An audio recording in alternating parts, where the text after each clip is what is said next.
expert panel, okay?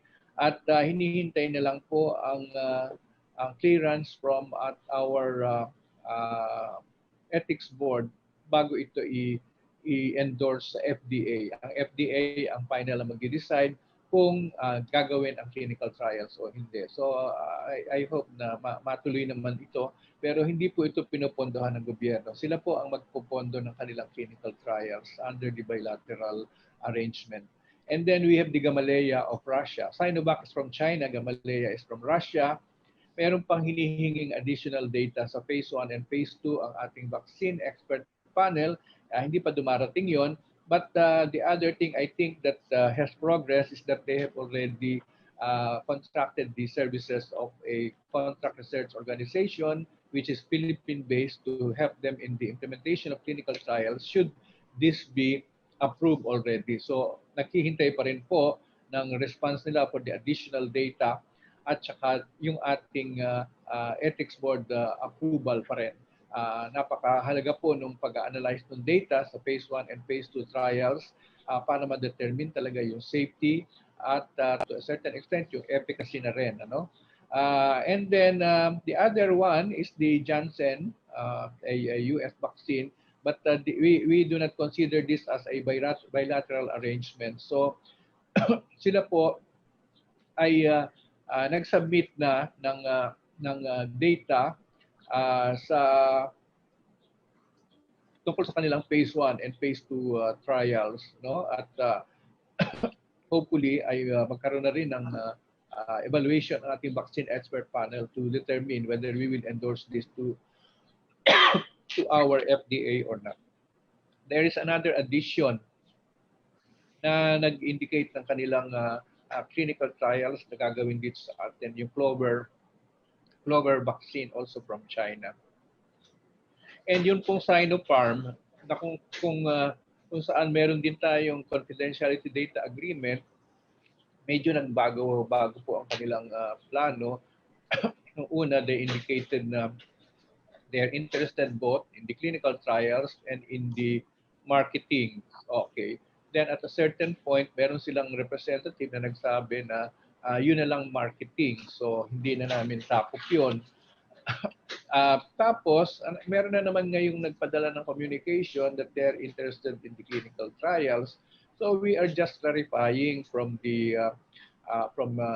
China, the vaccine developer itself, kung ito bang mga nagko-communicate sa amin na ito ay official nilang partners. Ano? And so we wrote on October 23 to clarify, do you really want clinical trials or not? Okay?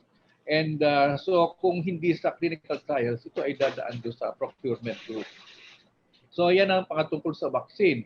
Siguro ang last na lang na mababanggit ko, pero ito siguro ay dapat si Secretary Galvez ang magpapaliwanag. Niliwanag ko po noong sabihin ng Pangulo na meron na tayong vaccine SAR, and then may binanggit pa na ayaw ng committee. So tinanong ko po si Secretary Duque kung ano ba ang aming katayuan as a sub-technical working group for vaccine development. Ang sabi po ni Secretary Duque ay tuloy lang daw ang aming mga gawain, at kahapon ay nanggaling kay Secretary Galvez, sinabi na ang grupo ninyo ay magiging TG, which I think means task group on evaluation and selection. Technical evaluation and selection. So, yun po ang sitwasyon. So, tuloy ang aming trabaho at in fact, mamaya ay makikipagpulong kami kay Secretary Galvez to really define exactly kung hanggang saan ang aming responsibility. Dahil maraming TGs na kinreate, no? Which definitely includes DOST, DOH, and I think DBM din. So marami pong salamat. Ito lang ang aking update. Thank you, Secretary De La Peña, for giving the latest updates on the vaccine trials. The floor is now open for questions for the DOST. Sir, we have a few questions that were submitted last night. There is a related question from Caroline Bongkin and Gabby Parladi of the Daily Tribune regarding Sinopharm. I'll read the question now po. Given that Sinopharm is nearing the end of its trial, being already at the third phase and final phase, how will it impact the ongoing discussions of the Philippines with this manufacturer? As earlier mentioned, there were Filipino healthcare workers working in UAE who had been part of this trial. Does this mean the application process will be fast-tracked? Well, ang siguro, baka mamaya tawagin ko si Dr. Montoya to help me in that. But nabanggit ko na yung nangyari sa Sinopharm na hindi pa kami sigurado ano ba talaga ang gusto nila, kung sa procurement lang ba sila or sa marketing o pati clinical trials, kasi medyo nagbago-bago. Lalo nung kasi sabihin namin na hindi namin gagastusan ang clinical trials na kung hindi under sa DOH o Solidarity Trial, medyo umatras. Ano? Pero ngayon, meron na namang indication na gusto nila ng clinical trials. But I think yung tungkol sa pagko-complete ng phase 3 trial sa UAE, whether that will ano tawag dito, mapadali, ano yung word na ginamit mo? Fast track yung paggamit dito sa atin sa Pilipinas. Siguro ay mas maipapaliwanag ni Dr. Montoya ang maigi yan. So, request natin si Dr. Montoya. Okay po, sir. Next question po from Caroline Bongkin of CNN Philippines. Pero banggitin ko na lang na ang pwede lang kasing makatulong doon sa pagka-complete noon ay kung maraming Pilipino ang kasama doon sa clinical trial sa United Arab Emirates. Kasi malaking bagay na malaman natin kung ano ang performance ng bakuna doon sa ating ethnic group where we belong. Hindi naman kailangan puro Pilipino, but itong mga Asians. Ano? So kung meron silang mga several hundreds of volunteers under that group, most likely maraming Pilipino kasi mga OFW doon, ay makakatulong din yan siguro sa pagpapabilis ng evaluation. Thank you, Secretary de la Peña. Next question po from Caroline Bongkin. May we get more details about the WHO Solidarity Trial? When exactly in December magsisimula ang aling vaccines po? Ilan na po ang enrolled participants? Sir? Okay, so yung sa WHO, nabanggit namin noon na nung huling announcement ay sinabi na itong November ay magsisimula na ang WHO Solidarity Trials, pero ang unang pagdadausan ng clinical trials ay yung Americas, no? At ang iba pa na kinabibilangan ng Pilipinas ay sa Disyembre pa. Hindi ko alam kung gaano kalaki ang agwat ng magiging trial doon sa Americas at sa dito sa atin sa Pilipinas. Maaaring maigsi lang sigurong diferensya yan. Pero definitely wala pa silang ina-announce na kung aling mga vaccines ang makakasama at kung anong protocol ang susundin. At wala pa ring eksaktong date kung anong petsa sa Disyembre makakaumpisa dito. So yun ang ating sitwasyon. Next question po, sir. May we get an update on Sinovac's application? Also on the status of other vaccine candidates under the Vaccine Experts Panel review?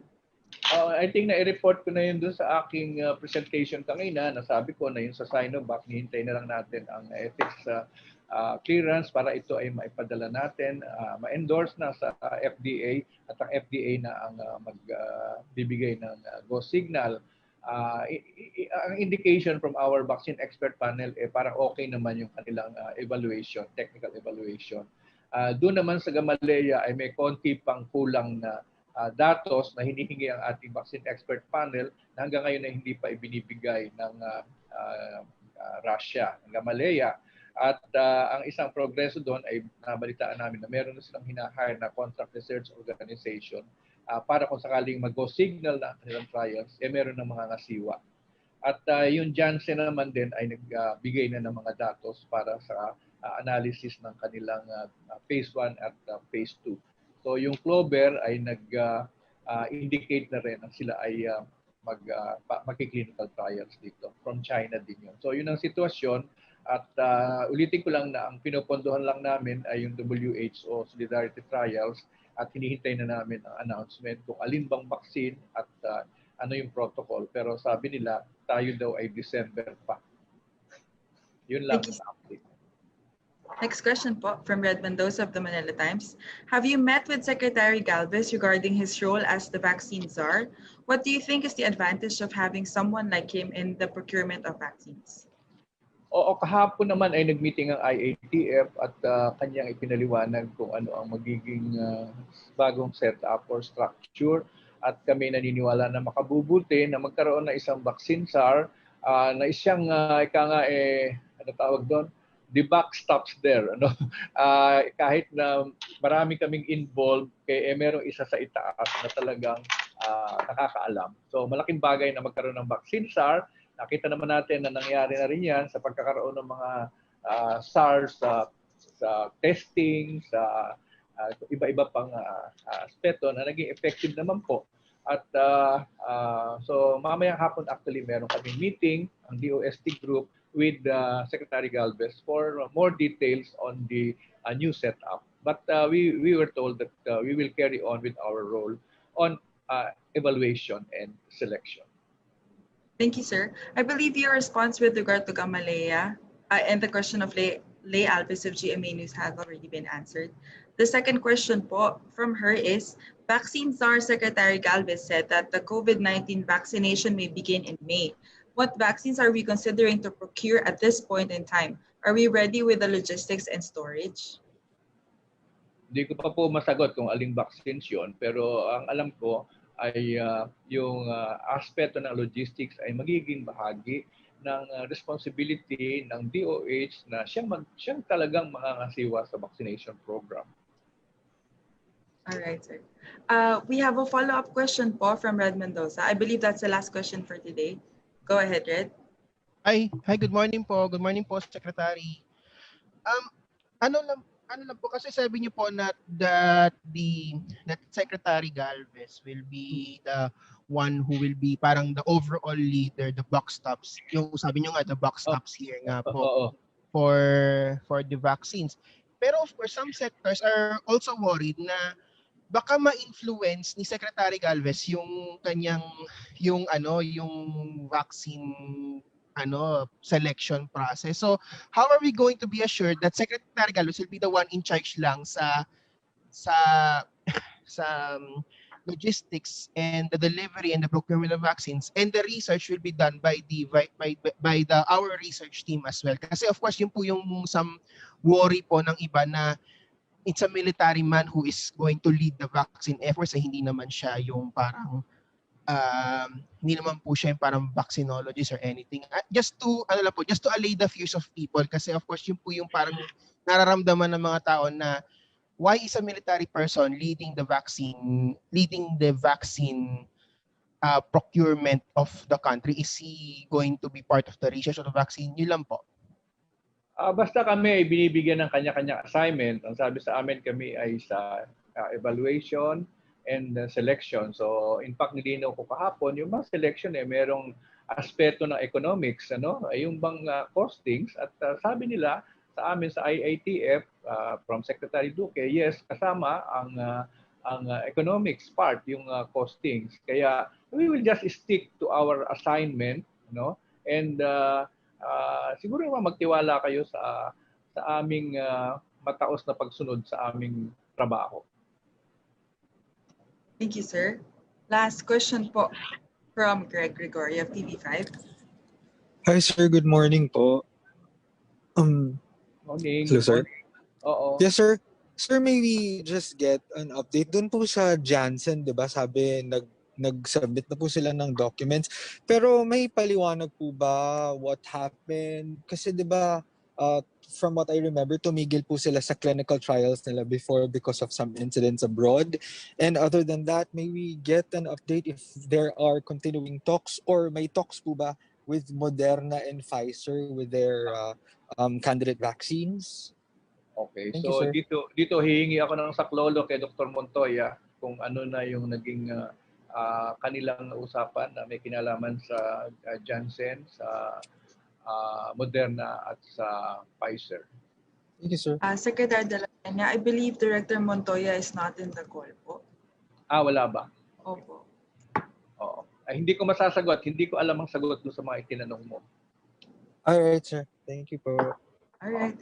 Those are all the questions for the Department of Science and Technology. Sir, thank you po for accommodating us once again for this media forum. Okay, okay, thank you. Salamat po, sir. Salamat po, Sec Boy. Thank you Thank you din. very much. We will now be moving on to the DOH questions, ma'am. But before that, our updates po. Salamat. Yes, good morning again to all of you. We'd like to thank again Secretary Boy de la Peña for joining us today. And for those questions that has not been answered, every Friday naman po kasama natin sila with regard to vaccines and the other technologies. We can provide you with those responses next week. So mayroon lang po kaming update regarding our situation for Typhoon Rolly. Ayon po dun sa pinaka-latest namin na Health Emergency Management Bureau report ay nakapagtala po ang kagawaran ng 67 damaged health facilities dahil sa bagyong Rolly. 6 po dito DOH hospitals at treatment and rehabilitation centers, 3 LGU hospitals, 15 rural health units at 39 barangay health stations in Regions 5, and 2 RHU and 2 BHS in Region 4A. Meron din pong naitala na 30 na temporary treatment and monitoring facilities in Region 5 na nasira, 8 dito ay nasa Albay, 17 sa Camarines Sur at 5 sa Camarines Norte. Patuloy po na nagbibigay tayo ng tulong sa mga apektadong lugar upang mas masigurado po natin na maging ligtas sila in the coming days. Also, we'd like to ensure na meron po sila mga logistics. As we have mentioned during the last media forum, we already have provided financial assistance to Region 5 Center for Health Development para po dun sa 3 ospital na naapektuhan, 6 na probinsya at saka sa Naga City. And then we also have yun pong binigay na pera nga na katulad ng sabi ko, 23.5 million pesos. Samantala, nakapaglaan naman po tayo ng 11.5 million pesos worth of commodities na naibigay na natin sa Region 5. Kahapon nga po ay may isang malaking eroplano na nagdala ng ating mga logistical supplies dun po sa mga apektadong lugar. Katulad po ng mga commodities na pinamimigay, katulad ng gamot, mga hygiene kits po, mga jerry cans, yung mga lalagyan po ng tubig, at iba pa hong supplies na kailangan po ng apektadong lugar. So kami po ay patuloy na mag-a-assess dun sa mga naging epekto ng Typhoon Rolly sa ating mga probinsya na naapektuhan and even in our facilities. And continuous po ang ating assistance at saka pakikipag-ugnayan sa kanila para po maiayos na natin yung kanilang health system which was affected by Typhoon Rolly. So that's our update for today with regard to Typhoon Rolly. Nick? Thank you, Yusek. We'll now be moving on to the questions for the Department of Health. Let's start po with Miguel Flores of AFP. How is the virus situation in the Philippine jails at the moment? How many active clusters are still there? How many active and total infections or deaths in prison facilities? So as of November 4, Mikhail, dun sa aming surveillance reports, we have a total of 44 jails and detention centers na nakapag-report ng 1,925 cases and 39 deaths with a case fatality rate of 2.06. This is cumulative, ha?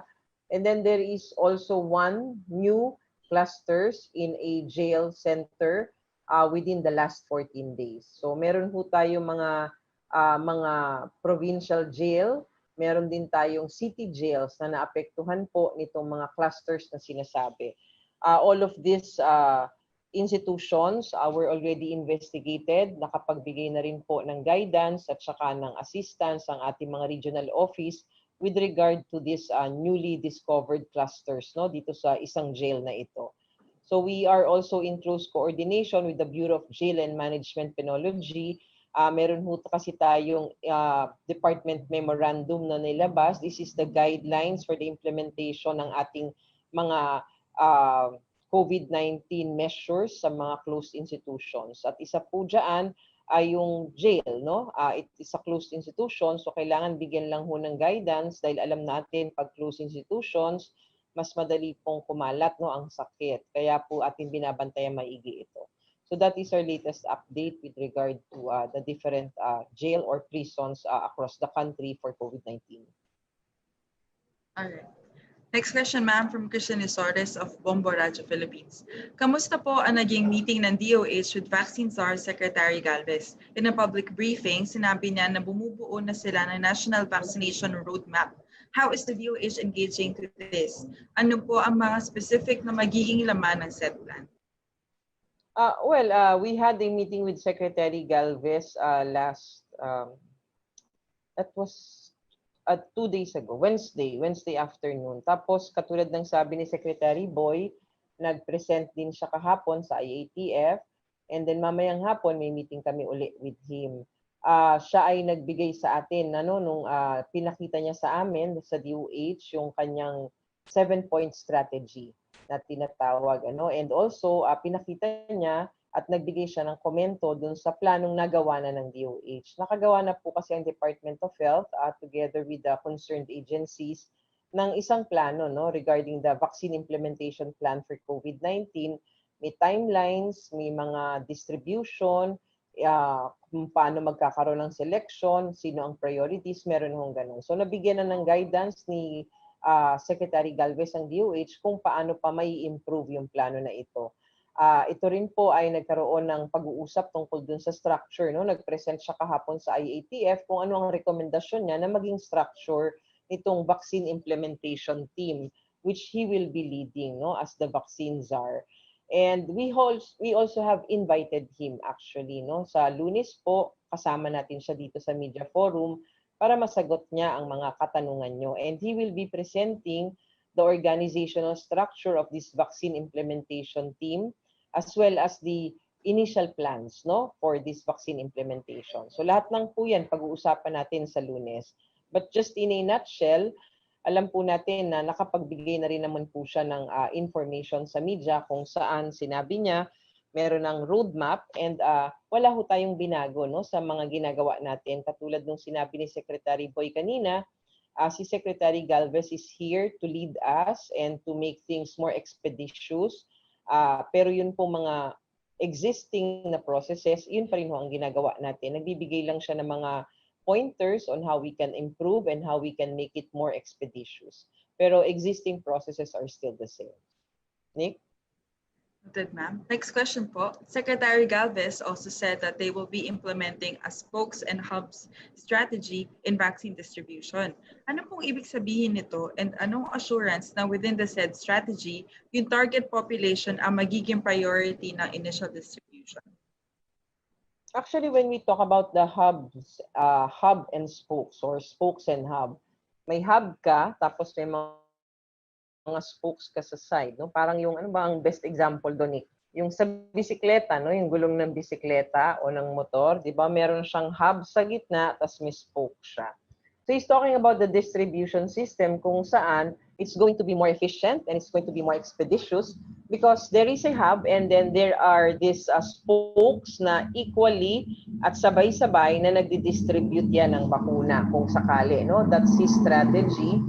And that's going to be, there would be satellites, kapag sinabi natin may spokes tayo. So yun yung sinasabi niya. And sa tingin ko, it's going to be effective, And it's going to be efficient for government kung ginawa natin yan. Dahil alam naman natin, unang-una, we have a set timeline for the distribution of these vaccines. Alam natin kung bakit natin gusto bumili ng bakuna at magbigay sa ating populasyon dahil gusto na natin na magkaroon ba ng immunity ang ating mga kababayan para somehow makapag-prevent tayo ng mas further transmission of the disease, tumigil na rin ang pagkakahawa-hawa ng sakit dito sa ating bansa. So I think with this kind of strategy of having this hub and spokes na strategy, this will be efficient and this is going to be effective para dito sa sinasabi nating vaccine implementation natin up to the distribution na sinasabi natin. Nick? Next question po from Joe Vicky of Enquirer. Are there any updates on the Avigan trials? Will it begin within the month? Yes, Jovi. As of November 5, meron na pong 4 na pasyente na na-recruit na dito sa study na ito. 2 sa PGH, 1 sa Jose N. Rodriguez Hospital or Tala, and then 1 sa Liver Hospital. So ang total number ng trial participants natin 100. And with this 100 patients that we are expecting to have, meron tayong inclusion at saka exclusion criteria.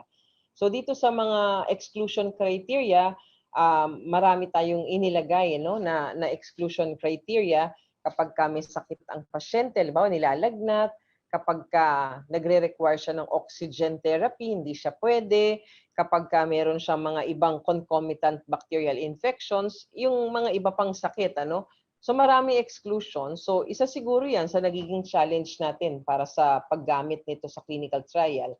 Pangalawa, ang gamot na ito, oral tablet kasi ito. So kapag binigay ang Avigan orally, So in hospital settings natin ito gagawin, pero para sa mga mild lang na mga kaso. So alam naman po natin na sa ngayon wala nang masyadong na-admit na mga mild cases sa ating mga ospital. And dahil nga sa patuloy na pagbaba ng ating mga kaso, hindi na rin tayo masyado nakakita ng mga pasyenteng ganito sa ating ospital. So nagkakaroon ho ngayon ng challenge, itong ating clinical trial team ng for Avigan. Pero ang naging usapan namin during our last steering committee of clinical trials, na hinihead yan ng DOH, ang usapan namin baka pwedeng mag-re-strategize at mag-revise ng protocol ang clinical trial team para magkaroon pa ng expansion, kung paano natin ma-expand yung pag-recruit ng pasyente para dumami at makatapos tayo ng 100 so that we can have this analysis for Avigan. So yan ho ay inire-revisa nila ngayon, kaya lang dadaan uli sa ethics review and all. So while we are awaiting for that revision in protocol, we are continuing the existing protocol. So nagre-recruit po sila base doon sa existing protocol at titignan natin kung paano at kung paano pa natin may expand yung kanyang strategy for recruiting by this revised protocol. We will be informing everybody. Nick? Thank you, ma'am. Next question po from Jenny Ravelo of DevX. What challenges have you identified in the rollout of a COVID-19 vaccine in the country? Well, marami naman laging challenges, Jenny. We have been implementing the National Immunization Program for decades already. And hanggang ngayon, alam natin, yung sistema natin for immunizing is still not perfect, kasi alam natin maraming mga factors when you do immunization. It is not just on the supply side, but also on the demand side. Ibig sabihin ng demand side, din yung mga kliyente natin o yung mga pasyente. And when we talk about the vaccination, pag tinignan po natin, marami po tayong kailangang siguraduhin yan, Because immunization, unang-una, kailangan alam ng tao kung bakit ka binabakunahan, alam ng tao kung ano yung harmful effects, alam ng tao kung ano yung benepisyo. So ang unang-unang dapat natin na titignan kapag ganyan would be the confidence of people in this vaccination effort. Pangalawa, makita ng mga tao because they have confidence, they need it, So yung buy-in ng kliyente, that's the demand side. Pangatlo, of course, makikita natin, laging challenge ang logistics. Katulad ngayon, sabi natin, gusto ng Pangulo, gusto ng ating Pangulo, and gusto natin lahat yan na mabakunahan lahat ng populasyon natin. Kaya lang, alam natin, there is this restricted yung ating supply dahil lahat ng bansa gusto makakuha nito at hindi ganun kadami ang supply. So that is a challenge for us. When we roll it out, we will just be prioritizing special o yung mga populasyon na iuuna natin. Pangalawa, logistically, challenge din tayo kasi merong mga ibang bakuna ngayon sa merkado na pwede, kung sakaling yan ang ating mabili, kailangan ng mga highly technical na mga resources. Katulad nitong ultra-low freezers na kailangan ng dalawang klaseng bakuna na nasa merkado, meron po tayo niyan. Kaya lang kailangan natin makipag-usap sa maraming ahensya, kailangan makita natin saan siya nakasituate, kailangan mailagay natin sa strategic locations. Pangatlo, yung mismong implementation na ng pagbabakuna, yung pupunta ka na sa komunidad, kailangan tanggap ng komunidad, kailangan healthcare workers mo are trained. Kailangan din na yung iyong dala-dala na resources kapag nagbabakuna ka na ay tama at sukat. Katulad nga niyan, meron tayong negative 70. Kapag ikaw ay pumunta sa communities, paano mo dadalhin? Kasi yung mga 2 to 8 lang dati, yung existing vaccines natin, nadadala namin yan sa mga maliliit lang, handy lang, na mga storage na pwede ang 2 to 8 na temperature. Pero when you talk about negative 70, Wala pa ho tayong ganyan. Ano? So that is another challenge for us. So kapag ganyan, mababago yung plano mo. You will not go to the community. You will have to have a fixed post for that. Mahirap kang magkaroon ng ganyan. Kung sakali magkaroon, that's good. Pero kung wala, and then mababago ang plano mo, no? That you will just stay in the facility at ang tao pupunta sa iyo.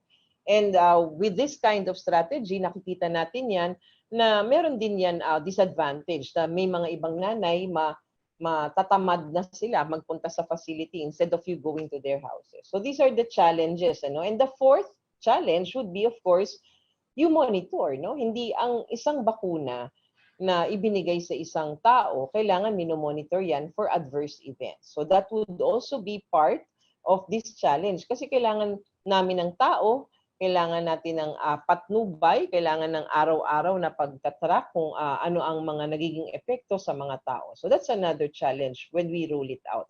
So lahat ng ito, nilalagay natin sa plano para na-anticipate natin how we can be able to address these challenges para pag dumating na yung bakuna, mas smoother ang implementation natin. Nick? Thank you, ma'am. Next question po. Have you determined who will first receive the vaccine? Will it be given for free? Meron nang nasabi din naman na pronouncements ang ating Pangulo nung nag-announce siya. Sabi niya, magpa-prioritize muna tayo. There would be a certain portion of the population that will be provided. Even our vaccine czar, si Secretary Galvez, also mentioned that. No? So sabi natin, sabi dun sa mga pronouncement, at yun ay nakatala sa plano natin sa ngayon, medical frontliners, barangay health workers, ibang allied health workers, ibang frontliners katulad ng mga Bureau of Jail and Management and Penology and Bucor, yun pong ating mga health workers sa Department of Education, DSWD at sa iba pa hong mga ahensya, mga senior citizens, indigent population, at yung iba pang mga vulnerable population na na-identify natin. So yan po yung unang na-isa-add at nakalista. Of course, lahat po yan ay pwedeng magkaroon ng expansion. Ibig sabihin, madagdagan, depende sa pagkakausap natin sa mga manufacturers or yung sa marketing na gustong pumasok dito at kung paano natin maninegotiate ang prices so that we can get more of these vaccines, not just for the specific portion of the population. Nick? Thank you, ma'am. There are two questions that are related to the COVID-19 testing price. Let me just read the question of Fred Mendoza. Now that the executive order on the regulation of COVID-19 testing prices is now out, ilang days or weeks bago mag-issue ang DOH and DTI ng joint memo regarding this? Ano ang mga considerations sa pagpepresyo ng mga test? And will the DOH and DTI panel invite testing laboratories to participate in the discussions? Yes, actually, we already had met with the Department of Trade and Industry and the concerned units of DOH. We had that meeting yesterday and another meeting was held last Monday. So pinag-aaralan talagang maigi itong gagawing price range. No? It's a price range, hindi siya price cap. Yun yung nakalagay sa EO 118.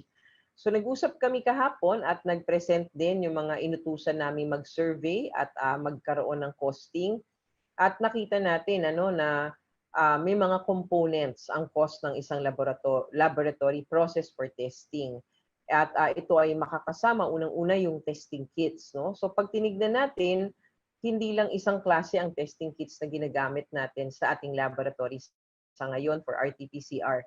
Marami siyang klase. According to our ITM, there might be more than 10 na different brands of testing kits in the market now that are being used by our laboratory. So, unang konsiderasyon yan, kasi iba-iba ang presyo nila, kailangan maipresyo mo ng ganun, according to that specific type ng kit and the price. Pangalawa, merong mga proseso ang laboratorio. Yung ibang laboratorio, they use the manual method.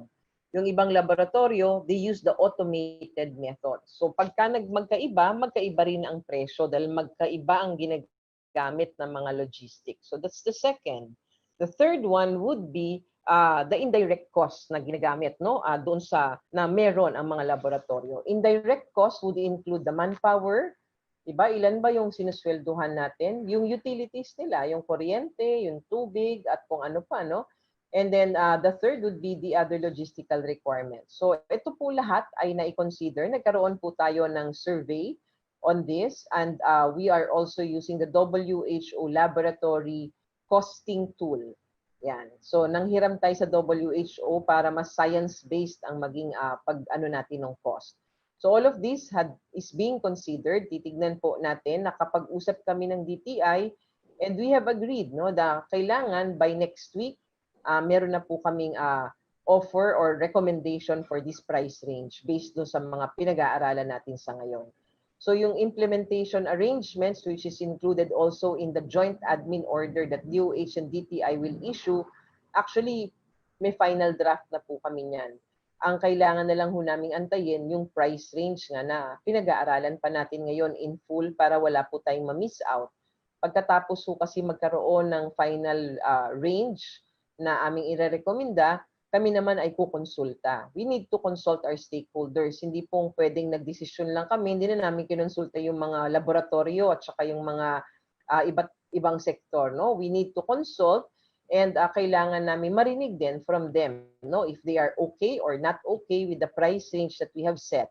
We just need to explain to them the process that we have undertaken in order for us to come up with this final price range, no, for laboratory tests. So ito po ay gagawin lahat. Meron naman ho tayong certain time, no, na ibinigay sa atin para magawa natin lahat ito at para makumpleto natin ang proseso. But we know and we take note that this is urgent. So yung lahat po ng ginagawa namin are expedited. Nick? Thank you, ma'am. Those are all the questions submitted yesterday. We'll now be moving on to the questions submitted via chat box, ma'am. I will start po with the question of Caroline Bonkin of CNN Philippines. She's asking po for how many COVID-19 patients were affected by the damage in hospitals and TTMF. Bibigay na lang namin sa Viber, Caroline, no? At wala akong numero ngayon. It's not with me, the data, no? But although alam natin na maraming naapektuhan kasi bago pa lang dumating si Typhoon Rolly, naglipat na kami ng mga pasyente, di ba? Dinala na namin from the temporary treatment and monitoring facilities, we admitted them to hotels which are more secured. Pero yung bilang ng mga affected, bibigay namin mamaya sa Viber. Nick? Thank you, ma'am. Next question po from Gabby Parlade. He's asking, the Octa Research Group earlier said that there might be an uptick in cases during the holiday season due to possible complacency among the public. How is the DOH currently preparing for this? Ano-ano na po ang mga bawal? Oh, well, Gabi, no? Alam naman natin yan at actually dati pang pinaghahandaan dahil dati pa naman talaga lumalabas, no, dun sa mga articles na Christmas is near and the expectation that people will go out to do shopping, people will be having Christmas parties. So ang lagi nga natin pinapaalala pa rin yung minimum health standards pa rin. Yun pong kailangan sundin lang po natin yung mga protocols natin. Like here in Metro Manila, remember, we are still in GCQ.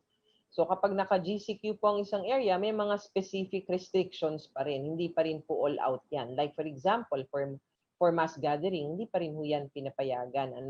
So yung mga ganito po na mga safeguards ay naitatalaga natin base sa ating protocols. And maririnig nyo rin naman po ang ating mga local government officials, no? Like our Metro Manila mayors, they have once stated, no, in one of the articles that I've read, na talagang yung Christmas gatherings like parties and all, parang sinasabi nila na baka naman pwedeng i-delay na lang muna at hindi muna tayo magkaroon ng mga ganitong gatherings because it is expected that when you have these gatherings nga po ay baka sakasakaling tumaas na naman ang transmission ng sakit.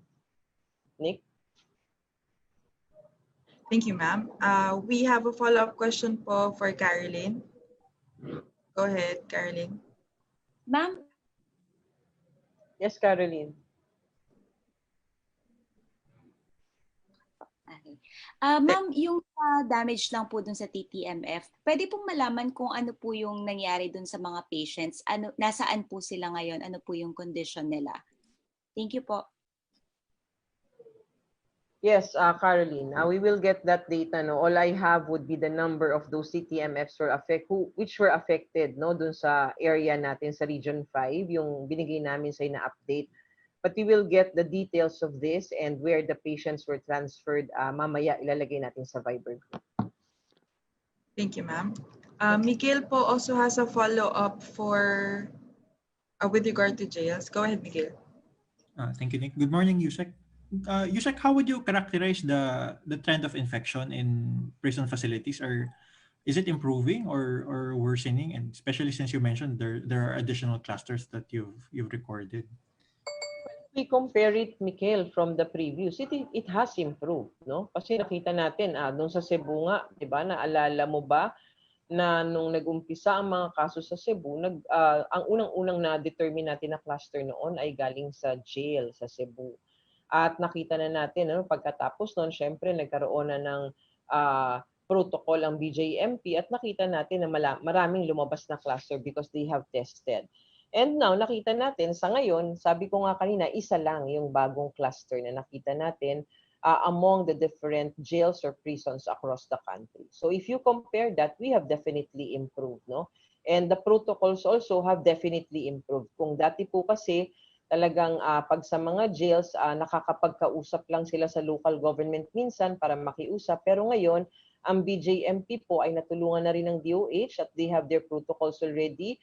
And we also have this regular assistance to them for the testing of prisoners. So meron persons deprived of liberty, so PDL. So meron na tayong ganun ngayon. So mas efficient na tayo at mas na-address natin ang issues when it comes to these closed institutions.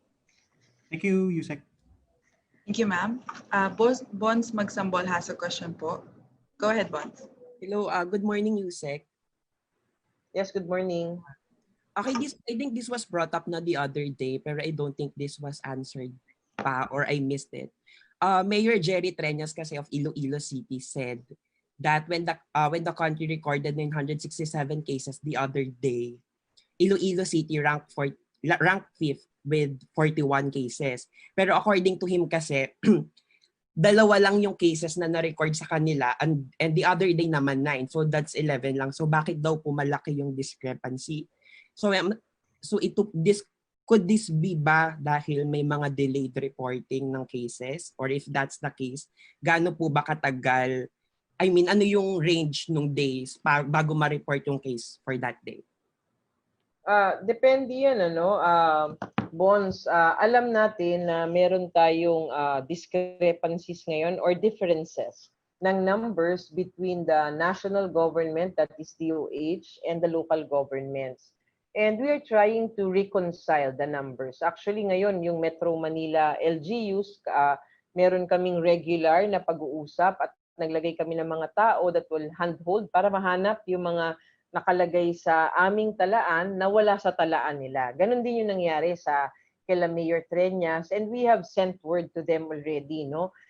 Kasi, excuse me, ang LGUs, they get direct numbers or reports of cases from their locality. Ang national government, we get our data from all of the laboratories.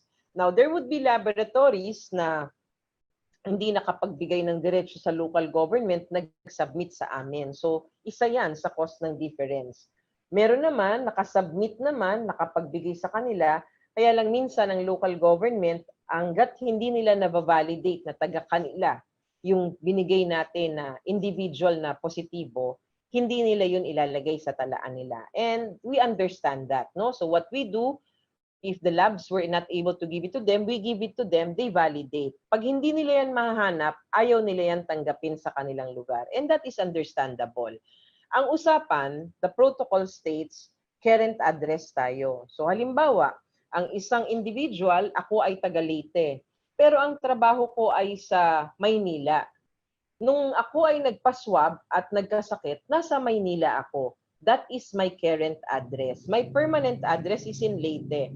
I will be counted in Manila because I am there and I will be managed there. That is how we do it in epidemiology.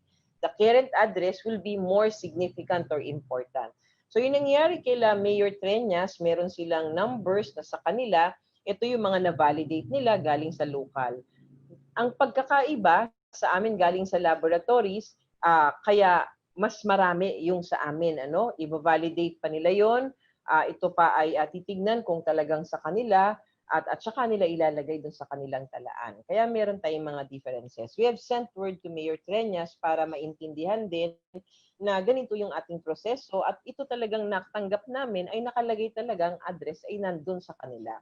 So ito ay pinag-uusapan namin with their LGU now para hindi po magkaroon na mas malaking issue and so that we can reconcile also our numbers. All right. Those are all the questions we can accommodate for today. We apologize for the other questions that were submitted on the chat box. We will send it via Viber. Ma'am, your final message before we end today's forum.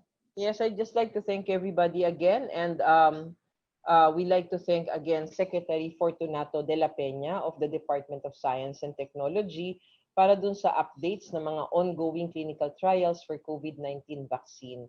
Ito pong atin binibigay na information because we just like people and the public to know na sinisiguro po ng gobyerno na ang mga bakunang papasok dito sa ating bansa at susubukan for clinical trials will be safe and effective and it will do the purpose na intended siya to do and it's going to be efficacious and we can be able to say that we can protect our Filipino people. Alam po ng lahat na meron din po tayong mga nakaabang na ibang bakuna for marketing naman, not for clinical trials. So ginagawa po ng gobyerno lahat ng ways and mechanism so that we can ensure na ang lahat ng papasok po na bakuna would be safe and effective and efficacious.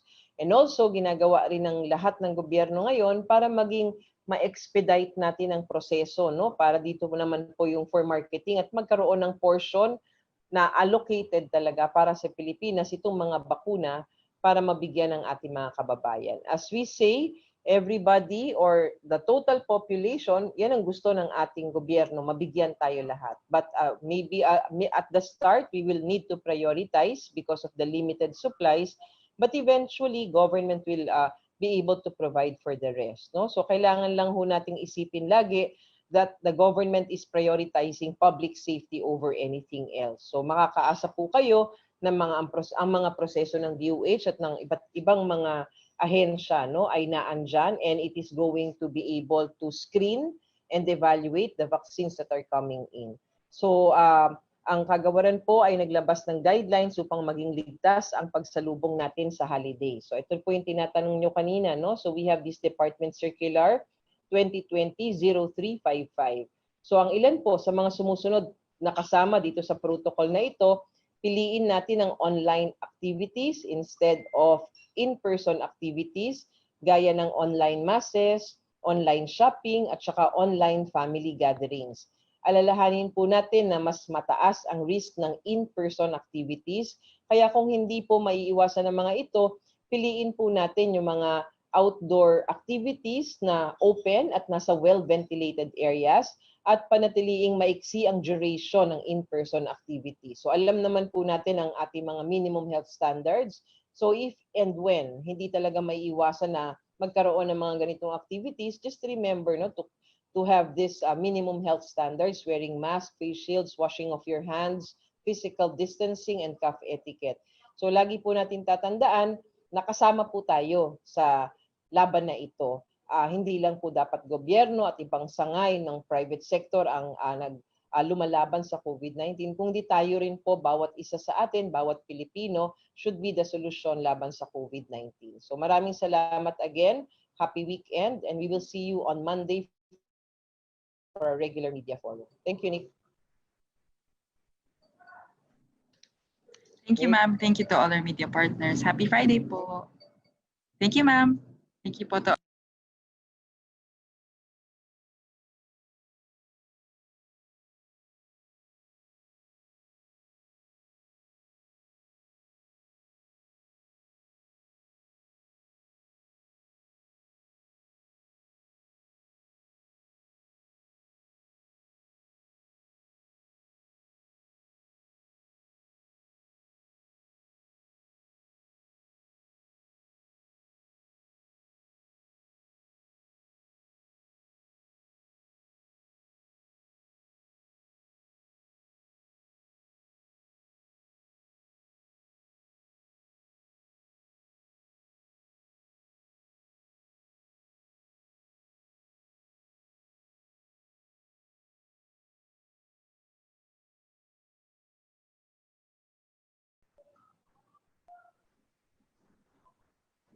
We're live on Facebook po. Let us start, everyone.